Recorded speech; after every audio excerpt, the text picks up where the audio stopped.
تعالوا بينا دلوقتي نشوف استخدام الشو. شفنا في الفيديو اللي فات ازاي قدرنا نستخدم السلكتور، سواء كان باسم التاج على طول او باسم الكلاس او باسم الاي دي. وشفنا برضو ازاي استخدمنا الهايد وعرفنا ان الهايد ده من خلاله بقدر اخفي العنصر. لكن دلوقتي هنشرح الشو والتوجل. الشو ده من خلال الشو بقدر اظهر العنصر لو كان العنصر مخفي. تعالى كده ندخل على عنصر معين وليكن ماي ديف ونديله شوية تنسيقات عن طريق تاج الستايل جوه الهيت. هقول هنا ستايل وادي شوية تنسيقات هنا واقول له الماي ديف ده هياخد ديسبلاي نون. هقول له كده ده هياخد ديسبلاي نون. يبقى انا كده دلوقتي العنصر اللي اسمه ماي ديف عن طريق السي اس اس نسقته جوه تاج ستايل وقلت له خلي لي ديسبلاي نون. طب ده معناه ايه؟ تعالى كده ندخل جوه الجي اس نسيف الاول، نقول كنترول اس ونشيل الكود ده خالص او نعمله كومنت، يبقى الكود ده كده اكنه مش موجود.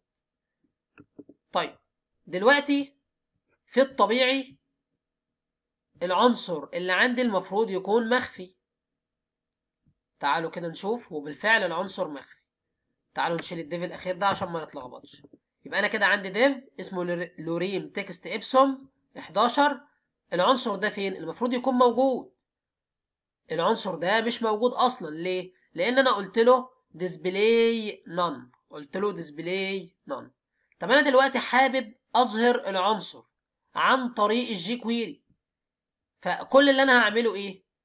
كل اللي انا هعمله هتارجت العنصر، هقول له والله الماي ديف ده، نقول له هنا علامة الدولار ساين من تارجت العنصر ازاي، واكتب اسم الديف هنا. هقول له هنا الماي ديف دوت شو. الماي ديف دوت شو. لما اقول له الماي ديف دوت شو يعني اظهر لي الماي ديف ده. تعال نخلي ده كده كومنت لكنه مش موجود ونروح نعمل ريفريش. العنصر مخفى اهو. طيب تعالوا نشيل الكومنت ده ونعمل كنترول اس ونشوف كده دلوقتي. هلاحظ دلوقتي ان العنصر ظهر معايا. وهنلاحظ ايه تاني؟ هلاحظ ان العنصر اخد ديسبلاي بلوك. هو اصلا كان ديسبلاي نون. خد ليه ديسبلاي بلوك؟ انا اصلا ما ادتلوش اي تنسيق في السي اس اس. يعني انا اساسا في السي اس اس مديله ديسبلاي نون. هو ازاي اخد ديسبلاي بلوك ديت؟ ده عن طريق الجي كويري. اديته امر، حددت السلكتور بتاعي وهو الديف اللي اسمه ماي ديف اللي واخد اي دي اسمه ماي ديف، وقلت له دوت شو. طيب يبقى كده الهايد بقدر من خلاله اخفي العنصر، والشو بقدر من خلاله اظهر العنصر. طب التوجل ده اقدر اعمل ايه من خلال التوجل؟ قال لي خد بالك، التوجل ده ببساطة خالص لو العنصر مخفي بعمل له شو، لو العنصر ظاهر بعمل له هايد. يعني ايه؟ مش فاهم. ببساطة تاني، لو العنصر ظاهر بخفيه، لو العنصر مخفي بظهره. طيب تعالوا نشوف الموضوع ده. انا دلوقتي هعمل كرييت لباراجراف وهقول هنا ده باراجراف، وهدي الباراجراف ده اكتب فيه اي اسم. اقول له هنا لوريم تكست ابسوم اي تكست ينكتب جوه الباراجراف ده. اي تكست ينكتب جوه الباراجراف ده. طيب هديله هنا وليكن اديله كلوز، وهقول له هسميه اي اسم وليكن ماي بي، واروح ادي تنسيق للماي بي، او مش هديله تنسيق خالص دلوقتي. هروح دلوقتي اعمل ريفريش، هلاقي هنا قايل لي لوريم تكست ابسوم. هو ده الباراجراف اللي واخد كلاس اسمه ماي بي. طيب هعمل ايه؟ هروح جوه الجي كويري، تعال نمسح ده خالص، وتارجت العنصر بتاعي عن طريق اسم الكلاس، وهقول له نسق لي الكلاس اللي اسمه ماي بي. وممكن هنا اقول له بي دوت ماي بي. يعني ايه؟ يعني الباراجراف اللي واخد كلاس اسمه ماي بي. يبقى انت كده تارجت افضل وافضل. طيب ماشي، هقول له هنا ايه؟ هو العنصر هنا ايه، ظاهر ولا مخفي؟ ظاهر. لو انا هنا قلت له دوت توجل، لو انا قلت له دوت توجل، هلاحظ دلوقتي ايه اللي حصل؟ هلاحظ دلوقتي ان العنصر اهوت، شوف اول لما اعمل ريفريش هلاقي ان العنصر اخد ديسبلاي نون واختفى من عندي. ليه؟ لان التوجل بيعمل ايه؟ لو العنصر ظاهر بيخفيه، طب لو العنصر مخفي اصلا بيظهره. تعالى كده ندي للعنصر اللي هو اسمه ماي بي، هقول له الباراجراف اللي اسمه ماي بي اديله وليكن تنسيق ديسبلاي نون. انا من السي اس اس اصلا اديت له ديسبلاي نون. اروح كده للجي كويري واخلي الكود ده كومنت، يبقى انا خفيته من السي اس اس. تعال نعمل ريفريش، هلاقي دلوقتي ده العنصر اهوت واخد ديسبلاي نون مخفي. طيب اول لما اقول له دوت توجل ايه اللي هيحصل معايا؟ اعمل ريفريش هلاقي العنصر ظهر معايا واخد في الستايل ديسبلاي بلو. طب ازاي؟ يعني احنا دلوقتي الدوت توجل ظهر لي عنصر كان مخفي، ايوه، ومن شويه خفالي عنصر كان ظاهر، ايوه، ما هو ده من اسمها توجل، يعني بيشوف وضعه ايه وبيقلب الوضع. يعني لو كان ظاهر بيخفيه، ولو كان مخفي بيظهره، ببساطه خالص. طيب لحد هنا كويس جدا. طب تعالوا نشوف مثال تاني على الهايد والشو والتوجل. ندخل جوه ال HTML، اجي اشيل العنصر ده خالص، وهاجي هنا للباراجراف احذفه خالص، وهاجي هنا اقول مثلا عندي div، وهسمي الdiv ده هديله كلاس، وهسمي الكلاس ده card. وهاجي جوه الdiv ده هقول له هنا في عندي h2، وهكتب هنا card اي تكست card title، وهقول هنا باراجراف، وجوه الباراجراف هقول هنا تكست card body in details. ده عنصر عادي جدا، هلاقي هنا ده الكارد تايتل وهنا الكارد بودي، كارد بودي ان ديتيل. طيب انا عملت ايه؟ انا هروح للكارد ده هديله شويه تنسيقات. والله هقول له بالنسبه للكارد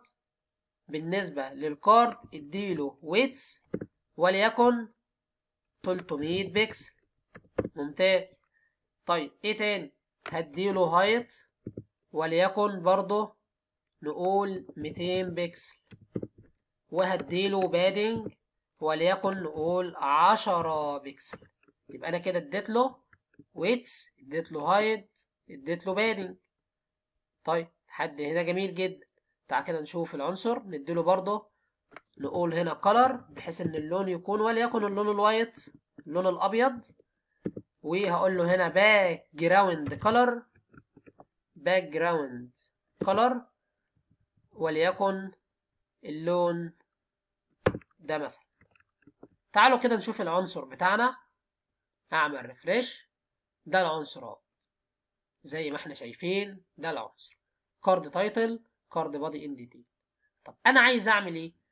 انا هروح للعنصر دلوقتي اللي اسمه كارد ده، ونبدا ندي مثال عليه. هتارجت العنصر ازاي؟ خلاص حفظنا بقى، دولار ساين، دبل كوتيشن. انا هتارجت مين او هاثر على مين؟ على الديف اللي واخد كلاس اسمه كارد. الديف اللي واخد كلاس اسمه كارد. عايز تعمل ايه؟ هقول له دوت هايد. يبقى انا كده قلت له اخفي لي العنصر ده. هروح دلوقتي العنصر ظهر اهو، اول لما اعمل ريفريش هلاحظ ان العنصر اختفى واخد ستايل ديسبلاي نون. خد بالك الهايد خفى العنصر عن طريق الديسبلاي نون. طب لو انا رحت اصلا جوه السي اس اس وجيت هنا قلت له display none، يعني انا اصلا خفيت العنصر من السي اس اس. يبقى العنصر اصلا، تعال نعمل هنا كومنت، العنصر باي ديفولت اصلا هو مخفي، يعني باي ديفولت العنصر ايه؟ مخفي.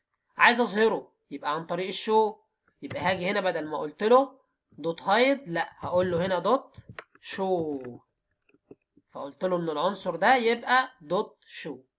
هاجي اعمل ريفريش، هلاقي العنصر كان مخفي ظهر معايا.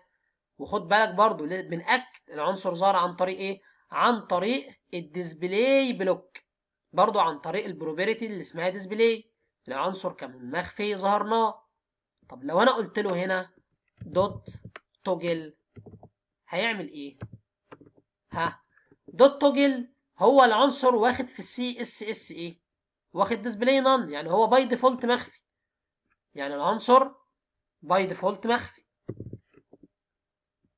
نعمل ريفريش هلاقي ان العنصر باي ديفولت مخفي. لكن لما اجي اقول له بقى دوت توجل، نشيل الكومنت بحيث انه يبقى مقري، واجي اعمل هنا ريفريش، هلاقي ان العنصر اخد ديسبلاي بلوك والعنصر ظهر معايا. يبقى الدوت توجل لو العنصر مخفي بيظهره. طب تعال لو انا جيت هنا العنصر اصلا باي ديفولت ظاهر، هنشوف كده العنصر اهوت ظاهر اهو، هو باي ديفولت ظاهر يعني، وجيت قلت له دوت توجل، نشيل الكومنت ونعمل ريفريش، العنصر كان ظاهر خد ديسبلاي نون. يبقى عن طريق التوجل لو العنصر ظاهر بنخفيه، مخفي بنظهره. طيب ممتاز جدا جدا. قال له خد بالك انا ممكن ادي هنا سبيد. يعني ايه سبيد؟ يعني ايه ممكن ادي سبيد؟ يعني انا هنا ممكن اكتب هنا، لاحظ هنا معايا، اقول له هنا 1000 ملي سكند، يعني مثلا نقول 1 ثانية مثلا. تعال كده نعمل ريفريش ونشوف ايه اللي هيظهر معايا. هو العنصر باي ديفولت كان ظاهر وهيختفي اهو. لو لاحظنا دلوقتي هنلاحظ ايه؟ هلاحظ ان العنصر خد وقت عشان يختفي، اخد ثانية كده عشان يختفي. نعمل ريفريش تاني، هو ظهر اهو، اخد ثانية لحد ما اختفى، ودي الثانية اللي موجودة. طب زودنا في السبيد او الوقت، تعال نقول هنا 5 ثواني، نعمل ريفريش، هلاقي بالفعل اخد 5 ثواني. لاحظ كده دلوقتي ايه اللي بيحصل؟ هلاحظ ان العنصر بيختفي عن طريق ايه؟ اولا العنصر بيختفي عن طريق الويتس والهايت والديسبلاي. هلاقي الويتس والهايت نيجي نعمل ريفريش، هلاقي ان العنصر دلوقتي بيختفي عن طريق، نكبر اكتر عشان نشوف وندي وقت اكبر. هقول هنا وليكن بلاش 5000، نقول 10000 ملي سكند. نعمل ريفريش، لاحظ كده دلوقتي العنصر بيختفي عن طريق ايه؟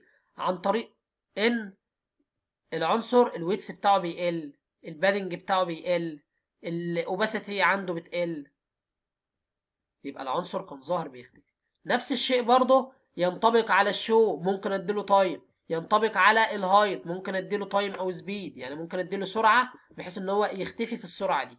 تعالى كده هاجي اشيل، مش هنشيل اي حاجه، ونيجي نقول له دوت الهايت، بلاش نقول له التوجل، نقول له الهايت. نفس الشيء برضه العنصر ظاهر هنخفيه. نيجي نعمل ريفريش، هلاقي برضه ان العنصر بيقل عن طريق البادنج، بيقل عن طريق ايه تاني؟ بيقل عن طريق الويتس، الاوباسيتي بتبدا تقل، كل ده بيبدا يقل معايا لحد اما العنصر يختفي خالص معايا، يبقى مش موجود. وفي الاخر خالص بعد ما بيختفي الويتس بيفضل يقل لحد ما يجيب صفر، والهايت بيفضل يقل لحد ما يجيب صفر، ولو في بادنج البادنج يبدا يقل لحد ما يجيب صفر، والاوباسيتي تبدا تقل لحد ما تجيب صفر، وفي الاخر يديلي ديسبلاي نون، العنصر مش موجود اصلا.